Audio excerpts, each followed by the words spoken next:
In the heart of a quiet village, nestled by the shadowy embrace of an ancient forest, lived a woman named Lila. Her beauty was ethereal, eyes like molten gold, hair cascading like a river of silk, and a smile that bewitched all who saw it.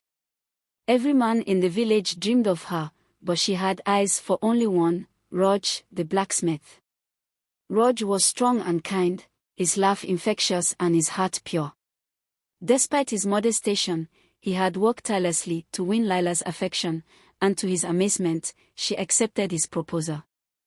The villagers buzzed with excitement at the news of their wedding, but little did they know that their beloved Lila harbored a dark and ancient secret. The Whispering Forest. Lila wasn't entirely human. Centuries ago, in the depths of the forest, a mystical serpent spirit known as Nagini had sought refuge from hunters. Mortally wounded, Nagini struck a bargain with a wandering sorcerer. She would transform into a woman and live among humans, hidden from those who sought her. But there was a price. To maintain her human form, she could never fall in love, for love would weaken the magic binding her to her mortal disguise. For decades, Lila had lived unnoticed in the village, perfecting the art of blending in. She had grown accustomed to her life as a human even as she avoided attachments. But Roger's kindness had been her undoing. Against all reason, she had fallen for him, and now, her secret hung over her like a storm cloud. The wedding festivities. The day of the wedding arrived, vibrant and filled with joy. The village square brimmed with decorations, garlands of marigolds, the scent of incense curling through the air, and the laughter of children chasing one another. Lila stood before the mirror in her small hut, her heart pounding. She was resplendent in her crimson bridal sari, but fear gnawed at her. What if they find out, she whispered to herself, tracing her reflection with trembling fingers. The ceremony went smoothly, and the villagers cheered as Lila and Roj were declared husband and wife. Lila smiled, trying to push the dread from her heart. She wanted to believe, just for this night, that she could be normal, that she could have a future with Roj. The unveiling. As tradition dictated, the couple was escorted to their new home, a small but cozy cottage on the edge of the village. Candles flickered warmly, casting golden light across the room. Roj was beaming as he closed the door behind them. "You're mine now, Lila," he said softly, his voice brimming with affection. She smiled nervously, her heart pounding as he stepped closer. As Roj reached to touch her cheek, a sudden wave of nausea swept over her. Her body felt strange, foreign. The magic that had concealed her true form was unraveling. "No," she whispered, stepping back. "What's wrong?" Roj asked, concern etching his face. "Stay back." Lila's voice cracked with panic. But it was too late. The room filled with an eerie glow as her human form began to dissolve.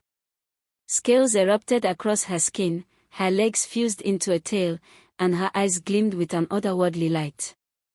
Before Roj stood a massive serpent, coiled and trembling, her golden eyes glistening with tears. The revelation. Roj stumbled backward, his mind reeling. What are you?" "I'm sorry," Lila hissed, her voice now a low, mournful echo. "I didn't want you to see me like this. I wanted to be human, for you." The door burst open, and several villagers, drawn by the strange light, rushed in. They froze in terror at the sight of the serpent towering over Roj. "She's a demon," someone screamed.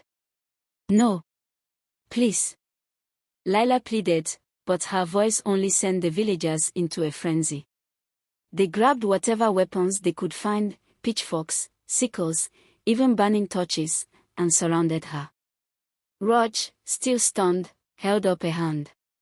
"Stop," he shouted. "Don't hurt her." "She's tricked you, Roj," an old woman cried. "That creature isn't human." Lila coiled protectively, her eyes darting between Roj and the villagers. "I didn't mean to deceive anyone," she said. "I only wanted to live among you, to be one of you." But the villagers were too frightened to listen. They advanced, their shouts echoing in the small room.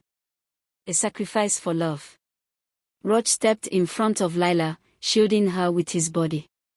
"She's not a monster," he shouted. "She's still the woman I love." His words silenced the crowd for a moment, but fear quickly gave way to anger. "She's bewitched you," someone yelled. Lila's heart broke as she realized there was no escape. The villagers would never accept her, and Roger's life would be in danger if he stayed by her side. "Rog," she said softly, her voice trembling. "Thank you for loving me, but I can't stay." "No," he cried, turning to her. "We'll find a way." "There is no way," she interrupted. "The magic that kept me human is gone. I'll never be like you." With a sorrowful hiss, she uncoiled herself and slithered toward the door. The villagers stepped back in fear, parting to let her through. "Lila, wait." Rog called, but she turned to him one last time, her golden eyes filled with pain. "I'll always love you, Rog," she said. "But this is goodbye. The legend lives on." Lila disappeared into the forest, her massive form vanishing into the shadows. The villagers whispered about the serpent woman for years, their fear and awe growing with each retelling. Some said she still watched over the village from the depths of the forest, protecting it from harm. Rog never remarried. He spent the rest of his life at the edge of the forest, hoping for a glimpse of her, but Lila never returned. On quiet nights, when the wind rustled through the trees, some claimed to hear a mournful hiss, as if the forest itself wept for the love that could never be. And so, the tale of Lila, the serpent bride, became a legend, a story of love, sacrifice, and the secrets hidden in the heart of the forest.